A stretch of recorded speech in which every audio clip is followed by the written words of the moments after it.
Hi, welcome to Kiran TV. Nominated పోస్టులు ఎప్పుడెప్పుడా అని ఇటు జనసేన అటు తెలుగుదేశం బీజేపీ శ్రేణులు ఎదురు చూస్తూ ఉన్నాయి. రానే వచ్చింది ఆ తరుణం. నామినేటెడ్ పోస్టుల్ని ప్రకటించారు. 20 కార్పొరేషన్లకు సంబంధించిన పోస్టుల ప్రకటన అయితే జరిగింది. ఒక్కసారి ఈ అంశాన్ని మనము ఎవరెవరికి ఏమేమి వచ్చినాయి అని ఒకసారి చదివి వినిపిస్తాను. ఈలోపు ఒకసారి మనతో పాటు వీటి మీద విశ్లేషించడానికి ప్రముఖ రాజకీయ విశ్లేషకులు చందు శ్రీనివాస్ గారు. నమస్కారం సార్. నమస్కారం కన్న గారు. చందు గారు, ఇందులో 20 ఇచ్చారండి. 20లో 3 జనసేనకి ఇచ్చారు, 1 బీజేపీకి ఇచ్చారు, 16 తెలుగుదేశం పార్టీకి వచ్చినాయి. ఎవరెవరికి మొదటి విడత ఎవరెవరికి ఏమేమి ఇచ్చారనేది ఒక్కసారి స్థూలంగా చెప్పేస్తాను. వక్ఫ్ బోర్డు వచ్చింది. అబ్దుల్ అజీజ్ నెల్లూరులో మాజీ మేయర్ ఆయన, అలాగే రూరల్కి ఆయన ఎమ్మెల్యే అభ్యర్థి అనుకున్నారు. ఈలోపు శ్రీధర్ రెడ్డి రావడంతో ఆయనకి అక్కడ పోటీ చేసే అవకాశం రాలేదు. అబ్దుల్ అజీజ్కి వక్ఫ్ బోర్డు ఇవ్వడం జరిగింది. అలాగే షాప్ వచ్చేసి అనమిని రవినాయుడు, ఏపీ హౌసింగ్ బోర్డు వచ్చేసి బత్తుల తాత్యబాబు, ఏపీ షెడ్యూల్డ్ ట్రైబ్స్ అంటే ఏపీ ట్రైకార్ వచ్చేసి Boragam Srinivasulu, AP maritime board వచ్చేసి దామచర్ల సత్య, దామచర్ల జనార్దన్ ఒంగోలు ఎమ్మెల్యే ఎవరైతే ఉన్నారో వాళ్ళ తమ్ముడు. ఆయన కూడా పార్టీ కోసం ఉత్తరాంధ్రలో గట్టిగానే ప్రయత్నం చేశారు, గట్టిగా కృషి చేశారు. ఆయన ఎమ్మెల్యే స్థాయి అభ్యర్థి అయినప్పటికీ కూడాను ఒక కుటుంబంలో ఒకళ్ళకే ఇవ్వాలనే నిబంధన ప్రకారం జనార్దన్కి ఇచ్చారు అక్కడ. అలాగే ఈయన పార్టీకి ఈయన సేవలు అయితే అందించారు. అందుకోసం దామచర్ల సత్య గారికి మ్యారిటైమ్ బోర్డు ఇవ్వటం జరిగింది. సీడేపీ దీపక్ రెడ్డికి ఇవ్వటం జరిగింది. అలాగే 20 పాయింట్ ఫార్ములా దినకర్ లంక బీజేపీకి ఇవ్వటం జరిగింది. సో గతంలో తెలుగుదేశం పార్టీ అధికార ప్రతినిధిగా ఉండేవారు లంకా దినకర్. తర్వాత బీజేపీలో చేరి బీజేపీకి జాతీయ స్థాయి అధికార ప్రతినిధిగా మారారు లంకా దినకర్ లంకాకి. అలాగే ఏపీ మార్క్ ఫెడ్ వచ్చేసి కర్రోతు బంగారు రాజుకి ఇచ్చారు. AP state seeds development corporation వచ్చేసి మన్నే సుబ్బారెడ్డికి ఇచ్చారు. Andhra Pradesh industry AP IIC Mantena రామరాజుకి ఇవ్వటం జరిగింది. Padmashali welfare and development corporation Abaddayya నందంకి ఇవ్వటం జరిగింది. అలాగే టూరిజం డెవలప్మెంట్ కార్పొరేషన్ వచ్చి నూకసాని బాలాజీ, ఏపీఎస్ఆర్టీ చైర్మన్ వచ్చేసి కొనకళ్ళ నారాయణ గారు, మచిలీపట్నం ఎంపీ, సీనియర్ నాయకుడు తెలుగుదేశం పార్టీ, ఆయనకు ఏపీఆర్టీసీ చైర్మన్ ఇచ్చారు. అలాగే వైస్ చైర్మన్గా పిఎస్ మునిరత్నంని నియమించడం జరిగింది. AP urban finance and infrastructure development corporation Peela Govinda సత్యనారాయణకి ఇవ్వడం జరిగింది. అలాగే లెదర్ ఇండస్ట్రీస్ డెవలప్మెంట్ కార్పొరేషన్ వచ్చేసి పిల్లి మాణిక్యాలరావు, తెలుగుదేశం పార్టీ అధికార ప్రతినిధి, గట్టిగా తన వాయిస్ని వినిపించిన వ్యక్తి పిల్లి మాణిక్యాలరావు, ఆయనకి ఇవ్వడం జరిగింది. అలాగే AP state consumer protection council వచ్చేసి పీతల సుజాత మాజీ మంత్రి, ఆవిడికి ఇవ్వడం జరిగింది.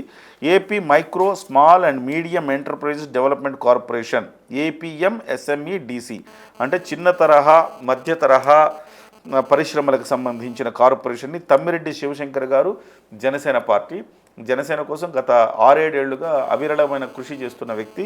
సో ఆయనకి ఆయనకి ఇచ్చారు ఇది. అలాగే Andhra Pradesh state civil supplies corporation వచ్చేసి తోట మెహర్ సీతారామ సుధీర్ జనసేన పార్టీ లీడర్కి ఇవ్వడం జరిగింది. అలాగే ఆంధ్రప్రదేశ్ ట్రేడ్ ప్రమోషన్ కార్పొరేషన్ ఏపీటీపీసీ వజ్జా బాబురావుకు అంటే తెలుగుదేశం పార్టీ. అలాగే AP township infrastructure development corporation AP TIDCO, మనకి ఏవైతే టిడ్కో నుంచి ఇళ్ళు ఇస్తున్నారు కదా, సో వాటికి సంబంధించి ప్రధానమంత్రి ఆవాస్ యోజన, అలాగే ఏపీ టిడ్కోకి సంబంధించి 2 కూడా అపార్ట్మెంట్లు అన్నీ ఇస్తున్నారు. దానికి సంబంధించి వేములపాటి అజయ్ కుమార్ జనసేన పార్టీ నాయకులు ఈయనకి ఇచ్చారు. జనసేన పార్టీలో ఆయన కీలకంగా వ్యవహరించారు. పిఠాపురంలో పవన్ కళ్యాణ్ గారి గెలుపుకు అవిశ్రాంతంగా కృషి చేసిన వ్యక్తి. సో మొత్తంగా 20లో 3 జనసేన, 1 బీజేపీ. దీని మీద మాట్లాడదాం. చంద్ర శ్రీనివాస్ గారు, సో వాస్తవానికి 30% పదవులు అన్నారు పవన్ కళ్యాణ్ గారు. ఇవాళ 30% అంటే 20లో దాదాపు 6 రావాలి, 6 నుంచి 7 రావాలి. కానీ 3 వచ్చినాయి. మళ్ళీ దీని మీద కూడా చర్చ జరుగుతుంది. అన్యాయం జరిగిందా అన్న చర్చ జరుగుతుంది. అంటే ఇంకా ఉంది కదా, ఫస్ట్ లిస్టే కదా, ఇక సెకండ్ లిస్టు, ఇంకా చాలా కార్పొరేషన్లు ఉన్నాయి. మరి నెక్స్ట్ లిస్ట్లో ఎక్కువ వస్తాయేమో చూడాలి. ఎందుకంటే ఇప్పుడే మనం ఈ కూటమి బలం కోసం, ఈ కూటమి ఆంధ్రప్రదేశ్లో రావటం కోసం మనం విశ్రాంతి కృషి చేశాం, మీరైనా నేనైనా, మార్పు కోసం. కాబట్టి ఇప్పుడు ఇచ్చిన పదవుల్లో మనం చూసుకుంటే రాయలసీమ నుంచి ఉత్తరాంధ్ర వరకు తీసుకుంటే రాయలసీమ మీరు అన్నట్టు నెల్లూరు అజీజ్ ఎమ్మెల్యే స్థాయి, అతను రాకపోయేతలకు ఆయనకి ఇచ్చారు. ఆ పక్కన పడితే దామచర్ల జనార్దన్ బ్రదర్కి ఇవ్వాల్సిన పరిస్థితి. ఈ గుంటూరు ఈ ప్రాంతంలో వచ్చేసరికి ప్రాధాన్యత క్రమంలో ఇచ్చారు. లేకపోతే లంకా దినకరన్ బీజేపీ, ఆయన మొదటి నుంచి ఒక మంచి ఆరేటరు, ఆయనకి ఇవ్వాలి. 1 ఇచ్చారు ఒక పార్టీకి. ఇకపోతే 3 పార్టీలు జనసేనకి, ఈ పార్టీ అంటే కూటమి అధికారులు రావడానికి, చంద్రబాబు నాయుడు సీఎం అవడానికి రాష్ట్రంలో మంచి పరిపాలన రావడానికి కారణమైన వ్యక్తి పవన్ కళ్యాణ్ గారు. ఆ పార్టీకి వెన్నుదన్నుగా ఉన్న వ్యక్తులు ముగ్గురు కూడా ఈ ముగ్గురులో మనం ప్రథమంగా చెప్పుకోవాల్సింది తమ్మిరెడ్డి శివశంకర్ గారు. మనకు తెలిసిన వ్యక్తే. అంటే డిపార్ట్మెంట్లో ఎవరి మాట వినిన వ్యక్తి, నిజాయితీ గల ఆఫీసరు, కమర్షియల్ ట్యాక్స్ కమిషనరు. ఈ రాష్ట్రానికి కమిషనర్ అయ్యే వ్యక్తి 6 సంవత్సరాలు పదవి ఉన్నా కేవలం పవన్ కళ్యాణ్ గారి పిలుపు మేరకు ఆయన నచ్చి ఆయన ఈ రాష్ట్రానికి ముఖ్యమంత్రి కావాలని ఏకైక కోరికతో వచ్చాడు. ఆయన అనుకోకుండా మొదటిసారి పోటీ చేయను, మీరే కావాలన్నాడు. ఆయన అమ్మటి ఉన్నాడు. అంబేద్కర్ భావజాలం, మాయావతి గారు కాడి నుంచి ఈ యొక్క ఎస్సీ ఎస్టీ బీసీలకి అంటే బడుగు బలహీన వర్గాల గారు కలుపుకొని రాజ్యాధికారం రావాలని ఆయన మంచి ఫిలాసఫీ. ఆ వ్యక్తి అనుకోకుండా నెక్స్ట్ టైం ఎలక్షన్లో పెందుతు చేద్దాం అనుకున్నాడు. ఇన్ఛార్జి గుండి కూడా పంచకల్ రమేష్ వచ్చేదానికి టికెట్ రాలా. ఆయన అమ్మటే ఉన్నాడు. ఆరోగ్యాన్ని కూడా చాలా ఇబ్బంది పడ్డాడు. కానీ పార్టీని కనిపెట్టుకుని ఉన్నాడు. కాబట్టి ఆయనకి ఇచ్చే ప్రాధాన్యత ఇక్కడ అంటే ఆయన ఎమ్మెల్యే స్థాయి పెందుర్తిలో పనిచేసుకోమని చెప్పారు. పెందుర్తిలో పనిచేసుకు 2-3 సార్లు తిరిగారు. ఫైనల్గా గబుక్కన పంచకర్ల రమేష్ బాబు గారు రావడంతో త్యాగం చేయాల్సి వచ్చింది. కానీ ఎక్కడ కూడా అలుపెరగని సైనికుల్లా పనిచేశారు. ఒక మాట అసంతృప్త వ్యాఖ్యలు కానీ ఎక్కడ 7-8 ఏళ్లుగా ఏ రోజు మీడియాలో కానీ ఎక్కడ కానీ ఆయన మాట్లాడింది లేదు. ఎప్పుడు పవన్ కళ్యాణ్ గారి మీద సంపూర్ణమైన విశ్వాసంతో పనిచేశాడు. పదవుల కోసం కాకుండా ఆయన కోసం పనిచేశాడు. కాబట్టి ఆయనకి ఈ రోజు ఇచ్చిన పదవి ఏదైతే ఉందో, ఆయన గ్రూప్ 1 ఆఫీసర్ నుంచి, గ్రూప్ 1 స్టేట్ 5th ర్యాంకర్, అక్కడి నుంచి ఐఏఎస్ ఆఫీసర్గా అయ్యి ఈ రాష్ట్రానికి కమిషనర్ వ్యక్తి 6 సంవత్సరాలు సర్వీస్ వదులుకోవడం అంటే ఎవరైనా వదులుకుంటారా?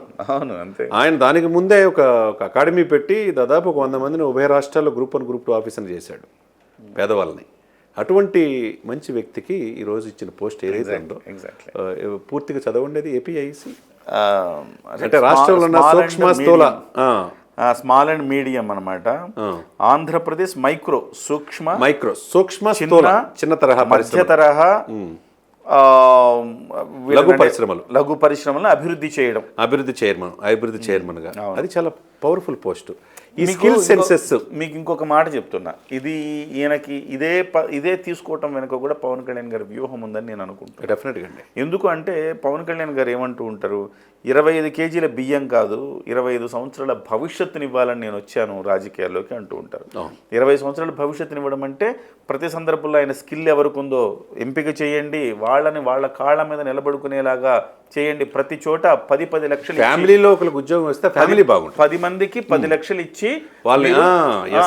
ఒక ఫార్ములా ఆయన 6 సూత్రాల్లో భాగంగా ఒక సూత్రం అదే అయింది. అది పర్ఫెక్ట్ గా అది అమలు చేయాలంటే ఏం కావాలి? ఈ శాఖ కావాలి. అది అమలు చేయాలంటే ఈ కార్పొరేషన్ కావాలి. మంత్రి పదవి లాంటిది. ఈ కార్పొరేషన్ తీసుకుంటే ఇదేం చిన్న కార్పొరేషన్ కాదు శ్రీనివాస్ గారు, చాలా పెద్ద బాధ్యత ఇది. సో పెద్ద బాధ్యత, పవన్ కళ్యాణ్ గారి కలలను సాకారం చేసే బాధ్యత తమ్మిరెడ్డి శివశంకర్ గారి మీద పెట్టారు. 100% మీరు చెప్పింది కరెక్ట్ అండి. అంటే సూక్ష్మ స్థూల లఘు పరిశ్రమలు అంటే ఏంటంటే ఇండస్ట్రీస్ మెయిన్. దీంట్లో మీరు అన్నట్టు ప్రతి ఒక్కరికి ఎంప్లాయ్మెంట్ ఏ ప్రభుత్వం ఇవ్వలేదు. అటువంటి 10 లక్షలు ఇచ్చేసి ఒక కుటీర పరిశ్రమ లాంటి వాళ్ళకున్న స్కిల్ సెన్సెస్ ఆలోచన ఎవరిది? పవన్దే. ఇటువంటి సమర్థవంతంగా చేయగల వ్యక్తి శివశంకర్ గారు. ఎంప్లాయ్మెంట్ ఎక్కువ, అడ్మినిస్ట్రేషన్ లో ఉన్నారు, పరిపాలన అనుభవం ఉంది, ఎలా చేయాలి ఏంటి అని ఆయనకు పరిపూర్ణమైన అవగాహన ఉన్నది. కాబట్టి అధికారుల మీద ఆధారపడే వ్యక్తి కాదు, అవసరంలా ఇన్పుట్స్ ఉంటాయి, తెలిసిన వ్యక్తి కాబట్టి ఏం చేశారు. కేంద్ర ప్రభుత్వం కూడా కేంద్ర ప్రభుత్వం ఇచ్చే పథకాలతో కూడా సున్నితంగా తెలిసి అనుసంధానం చేసుకుంటే రాష్ట్రానికి ఎక్కువ మంది నైపుణ్యం, నేర్పరితనము, ఆ నాలెడ్జ్ ఉంది. కాబట్టి ఎక్కువ మంది ఎంప్లాయ్మెంట్ నిరుద్యోగులకి సార్ కిరణ్ గారు ఎక్కువగా నిరుద్యోగులకి శివశంకర్ గారికి ఆ పోస్ట్ ఇవ్వడం అనేది జనసేనతో పాటు రాష్ట్రం హ్యాపీగా ఫీల్ అవ్వచ్చు. నెక్స్ట్ వచ్చేసి సివిల్ సప్లైస్ కార్పొరేషన్ వచ్చి తోట మెహర్ సీతారామ సుధీర్ గారికి ఇచ్చారు. అంటే జనబాహుళ్యంలో పెద్దగా ఆయన కనపడకపోయినా పార్టీకి అంతర్గతంగా గోదావరి జిల్లాలో చక్కగా ఆయన సర్వీసెస్ అందించారు, అందుకోసం ఇచ్చారు. అలాగే AP township infrastructure development corporation AP TIDCO Vemulapati Ajay Kumar గారికి ఇవ్వటం. ఈయనకి ఛాలెంజ్ పదవి, ఎందుకంటే బుడమేరు 90% ఆక్రమణకు గురైంది. ఈ టిట్కో ఇల్లు ఒకప్పుడు చంద్రబాబు నాయుడు డ్రీమ్ ప్రాజెక్ట్, దాన్ని నిర్వీర్యం చేశారు.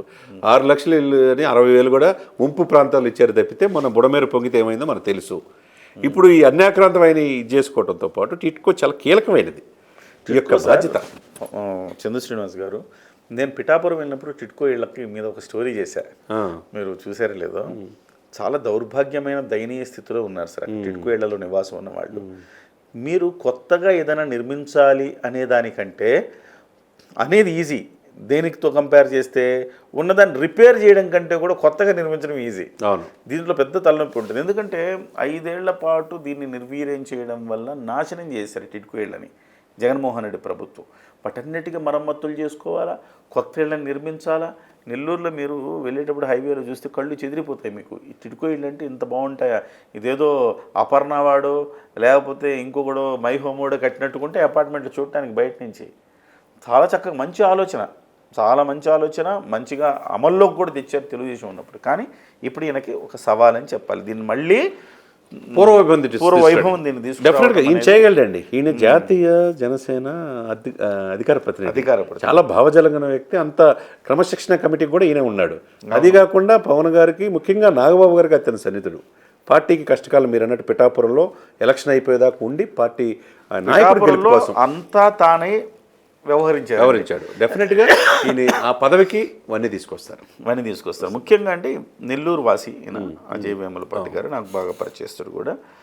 ఈయనకి భావజాలాలు ఇద్దరివి ఒకటే భావజాలాలు. పవన్ కళ్యాణ్ గారి ఈయన ఇద్దరు భావజాలాలు ఒకటే. సహజంగా ఈయన రాజకీయాల్లోకి రావడానికి పెద్దగా ఆసక్తి లేకపోయినప్పటికీ ఈయన విద్యావేత్త. ఈయనకు ఒక సంస్థ ఉన్నది, విద్యా సంస్థ. విద్యావేత్త, పిల్లల్ని చక్కగా విదేశాలకు పంపించి విద్యను అభ్యసించేలాగా చేయటం అనేది ఈయన ఒక టార్గెట్గా పెట్టుకున్నారు. ఈయన కూడా అదే ఆలోచన, ఎట్లా భవిష్యత్తుని, విద్యార్థుల భవిష్యత్తుని ఎట్లా తీర్చిదిద్దాలని. అదే సమయంలో పవన్ కళ్యాణ్ గారు, నాగబాబు గారు ఈయన క్లాస్మేట్స్. అజయ్ వేములపాటి గారు, అజయ్ వేములపాటి గారు ఉన్న భావజాలాన్ని పవన్ కళ్యాణ్ గారి చేత తీసుకురండి అని చెప్పి కూర్చోబెట్టే పవన్ కళ్యాణ్ గారు మీరు రావాల్సిందే అంటే, వచ్చేటప్పుడు బోల్డ్ అంత చర్చ జరిగింది. వన్స్ ఒక్కసారి ఆయన పార్టీలోకి వచ్చాక సుప్రీం కమాండర్ పవన్ కళ్యాణ్ గారు, ఆయన ఏం చెప్తే అదే ఆదేశాలు తూచా తప్పకుండా పాటించి ఒక జన సైనికుడిగా మారిపోయారు ఆయన.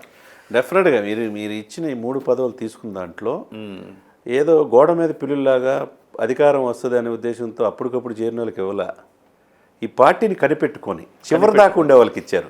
ఈ 3 కూడా చూడండి. ఒకటి స్పోర్ట్స్ అభివృద్ధికి, సివిల్ సప్లై అనేది చాలా కీలకం. ఎందుకంటే సివిల్ సప్లై ఆల్రెడీ మంత్రి శాఖ మనోహర్ చేతిలో ఉంది.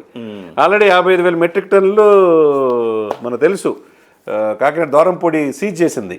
అది కేసు నడుస్తుంది. ఎప్పుడో వాళ్ళంతా నిన్నేమో అక్రమ కట్టడాలు కొట్టేశారు, రేపు ఆ సివిల్ సప్లై ఆయన ఇరుక్కునేది గ్యారంటీ. ఆ సివిల్ సప్లై శాఖ పరిధిలో అది కార్పొరేషన్ కూడా జనసేనకు ఉన్నది. కాబట్టి పౌర సరఫరాలు అంటే ప్రతి ఒక్కరికి, పేదవాడికి నిత్యావసర వస్తువులు ఇచ్చేది. అవును, అటువంటి కీలకమైన గ్రాస్ రూట్ లెవెల్లో జనసేన సున్నితమైంది సార్, చాలా సున్నితమైన శాఖ. ఎక్కడ కూడా ఒక చిన్న తప్పిదం కూడా జరగకూడదు. నాదెండ్ల మనోహర్ గారు ఒక్కళ్ళే దాన్ని చూసుకోవాలంటే కొంచెం ఇబ్బందికరమే. ఇంకొకళ్ళు కూడా మన వాళ్ళు ఉంటే బహుశా బాగుంటుందని అనుకున్నారు ఏమో, దాంట్లో ఒకళ్ళకి ఇచ్చారు. అలాగే పవన్ కళ్యాణ్ గారి కళల్ని నెరవేర్చడానికి తమ్మిరెడ్డి శివశంకర్ ఉద్యోగాలు రాష్ట్ర ప్రభుత్వం ప్రతిష్టాత్మకంగా చేపట్టిన కార్యక్రమం టిడ్కో. దీన్ని ప్రతి ఒక్కడికి కూడు గుడ్డ అన్నట్టుగా ప్రతి ఒక్కడికి ఈ 3 కూడా బాధ్యతని కీలకమైన శాఖల్ని మన జనసేన దక్కించుకుందని. So anyway, all the best. ఇంకా చాలా మంది ఉన్నారు. చంద్ర శ్రీనివాస్ గారు, సైనికులు కష్టపడి చూడాలి.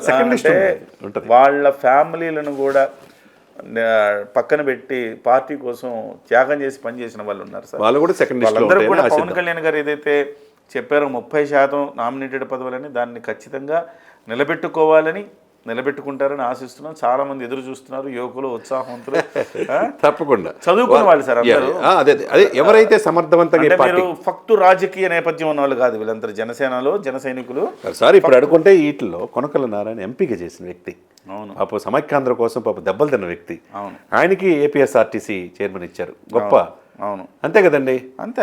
అటువంటి వ్యక్తులకి ఇప్పుడు పార్టీని నమ్ముకొని పార్టీ లైన్ లో ఉండాలి. అబ్దుల్ అజీజ్ కానివ్వండి, తర్వాత సత్య కానివ్వండి, దామచర్ల సత్య కానీ, పీతల సుజాత కానీ, కొనకల నారాయణ కానీ, పీలా గోవింద్ సత్యనారాయణ కానీ, పిల్లి మాణిక్యాలరావు కానీ, వీళ్ళందరూ కూడా. పిల్లి మాణిక్యాలరావు కూడా మనకు తెలుసు కదా, గుంటూరు మంచి పార్టీ. సో ఇవన్నీ కూడా తెలుగుదేశం పార్టీ కూడా ఒక చక్కగా సిస్టమేటిక్గానే అందించింది. సెకండ్ లిస్టులో ఇంకా ఎక్కువగా జనసేనకు వస్తే మనం ఆశిస్తాం. Thank you sir. Thank you.